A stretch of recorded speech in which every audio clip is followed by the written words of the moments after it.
Hello guys, so welcome to today's show. My name is CHUKS and you're on GFL TV, the home of football. So if today is the first time we see our program, for you to bring you the latest Arsenal news updates as it is dropped all over the world. So for now, we'll start with today's news. Alright, so AS Monaco don't come as I can inquire the loan deal for Fabio Vieira of Arsenal. So AS Monaco, they of the opinion say since Fabio Vieira is surplus to requirements at Arsenal, but they can't rescue the player. He not really do for the first 11. He's not really given any chance to even express himself.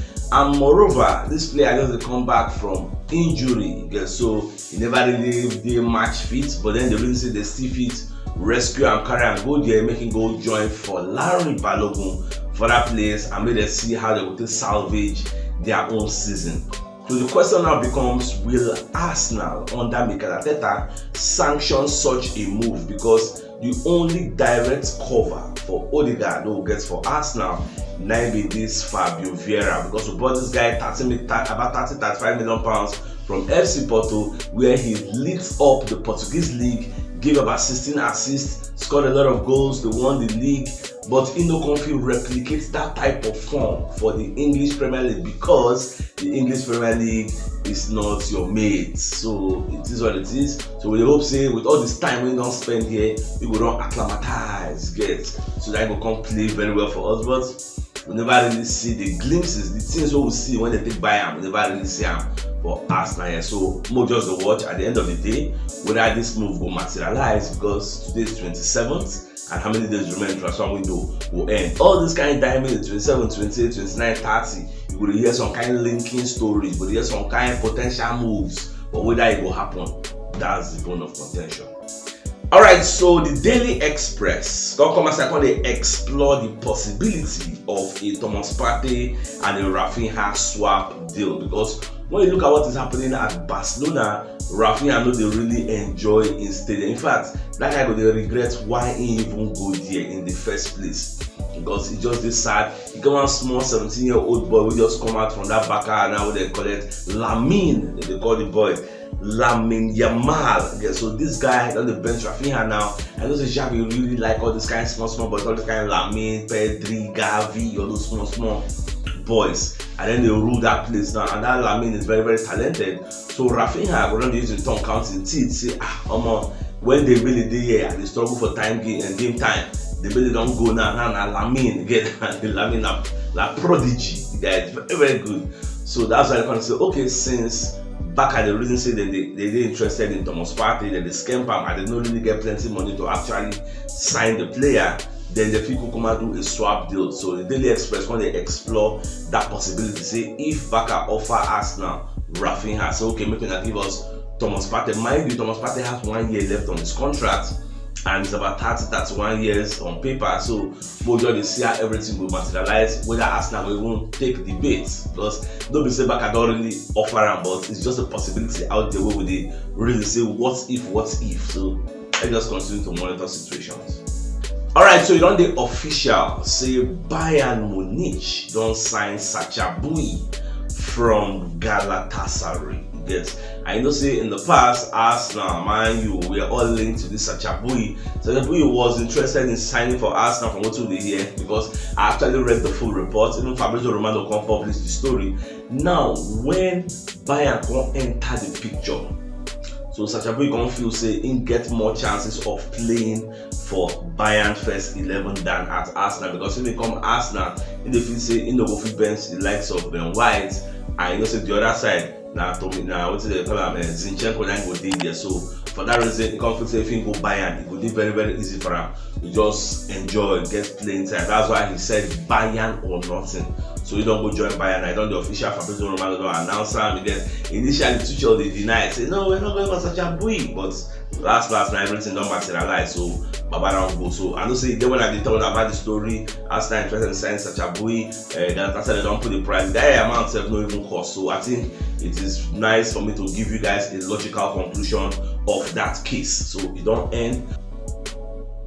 Now, another story we can do on board, that be the fact that Galatasaray, we don't sell Sachabui to Bayern, are looking at Cedric Suarez from Arsenal as a potential replacement for the Sachabui we don't come out for their own side. So now, 2 Turkish clubs, Naikonde interested in signing Cedric Suarez. We have a Besiktas who have been there, yes, reasoning say, okay, we want to sign this player now because Galatasaray don't lose their own right back, so it is ideal for 2 of them to come in and see who will poach the player. So it makes sense as the 2 heavyweights for Turkish football. They draft for a player, maybe the money of the player will still come up. And remember, say Fabrizio Romano let us know say Cedric Suarez is going to be leaving Arsenal this January. Shola today na 27. Baba never see move, so both just watch everything will unfold.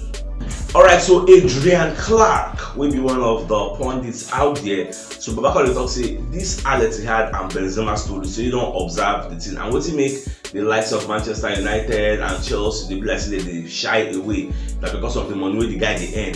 The guy earns over £1 million weekly. Now, a salary, weekly salary. Now, Adrian Clark say Arsenal really wants this player. Yeah, so what Arsenal will do is make them discuss with Al Ittihad, because most times they hear loan deals. The parents club will pay half of the salary. Then the club will want to take the player on loan, they will pay half. So make Arsenal invest that much money, at least 500k per week.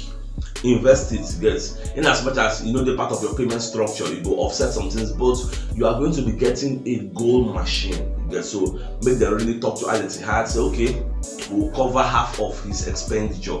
So make that also cover half and let's take the player. That is a good advice on paper. But the question now becomes, Benzema is 34, 35, 36. I don't know the actual age. Some people are 36, some people are 34. So if Benzema is coming to the EPL, which Benzema are we getting? Because the EPL is not like Saudi Arabia. In 20 games there, he scored 12 goals. The EPL is not like that. Okay? So for here, people are looking at his physicality. People are looking at his energy levels. What Benzema are we expecting over here? Okay? So Shane will really flourish the way we think, because if Benzema is coming, there will be high expectations at Arsenal. So the question now becomes, will he flourish? Will he be a success or a failure? So these are all questions that people they ask, but you can never get the answer to this question until you actually bring the player over here. So we'll just watch time still days, so we'll just watch whether this thing will even materialize or a bubble that they give us. Let's just be watching. Alright, so for the press conference, ahead of the match, Pep Guardiola and Postecoglou play yesterday. You know, City and Spurs play cup, where Man City later win 1-0. So ahead of the match, they ask Pep, say how far you see say Jurgen Klopp don't say one resign because you don't get the energy to the play, to run the things for the league. So you call how your energy levels.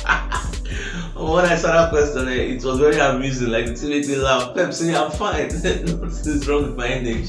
So I'll still be here. I said I'll still be here for 1 more year. Then after that 1 more year, I'll see maybe I can extend my contract. Everybody just laughs. So it is what it is. Alright, back to the match. You see what happened for that match yesterday. One of Man City players go dey disturb Vicario, wey be Spurs goalkeeper. He get disturb and he actually obstructed the guy from hitting the ball. The keeper can't knock the ball down, that person playing, but the VAR allowed the ball to stand, say na goal. You get say why the keeper? What do you want the keeper do? If the keeper push the player now, they will talk say na penalty, and that is something Ben White they always do whenever we want to play corner kick, and sometimes don't penalize our goal because of the Ben White disturb goalkeeper. Why the referees not be consistent? Yeah, because when I saw that thing, I was like, if this thing happened to Arsenal, I know they very happy, because players are not supposed to be like, you can stand in front of goalkeeper, but not be say we're going to obstruct in movements, don't be let them move very well. For me, I don't think it makes sense. So I don't know what you think about that situation. I'm enough when I even watch the match yesterday. So Man City just beat Spurs and Postecoglou, and Postecoglou was not happy with the way things stand. It is what it is. What can you do? Alright, so Nigeria, they play Cameroon today for the round of 16 for AFCON. So I wish Nigeria all the best of luck. I just pray say we'll find our scoring boots, because we never really score plenty goals now, own goal, penalty. Like we never really score, and they miss a lot of chances. Osimhen has been wasteful. I got a miss chance, but I just prayed it today. You go find the scoring boost because today, yes, Vincent Abubakar they come back today because I don't know whether the guy get injured for long, but they say they go unleash him to Arsenal. I guess. So me, I even the pray make Onana keep for Cameroon because that guy no get single atom of confidence. He no get. So I pray make Onana keep for them. But let's just watch him now. We'll see how the match will be. I pray make Arsenal. I pray make Nigeria qualify to the next round. Alright, so Zinchenko will be one of the Arsenal players. Come from us, I talk about the major difference between Pep Guardiola and Arteta based on say you don't do under both of them. So Babaka just say Pep, yeah, he gets massive experience and he knows how to react to situations because most of the situations where Arteta they face, where they be like saying a novel experience. So Pep don't see those things time and time again. Baba don't coach on the highest level, Barcelona, Bayern Munich, now Man City. Pep has over 853 games under his belt. Arteta has just 210 games under his belt, so they no be the same. So because that's why he hold Pep Guardiola in high esteem. Although say Arteta a young manager, say Arteta will still build his own legacy as Pep self don't build his own. So Arteta is just starting out in the job, he's just on one club, whereas Pep don't travel around. Yeah, so Baba don't. I know what you mean. Barca, Bayern, now Man City, they win things everywhere. Since Pep starts work, they never sack him before. They never. Now Pep they take your hand, come on, say okay. At least I don't overwin for you. Make I find my spell rules. Make I go try another country. Nobody don't sack him since when it starts. That's why people they laugh. Jose Mourinho now we saying the special one. Now is becoming the sacked one. So it is what it is. So my dear Arsenal lovers, if you know what yesterday, you should check the top left corner of your screen. You'll see the thumbnail. Click on so that you get all Arsenal updates as they drop all over the world. So start signing out. Enjoy the rest of your day. I came out.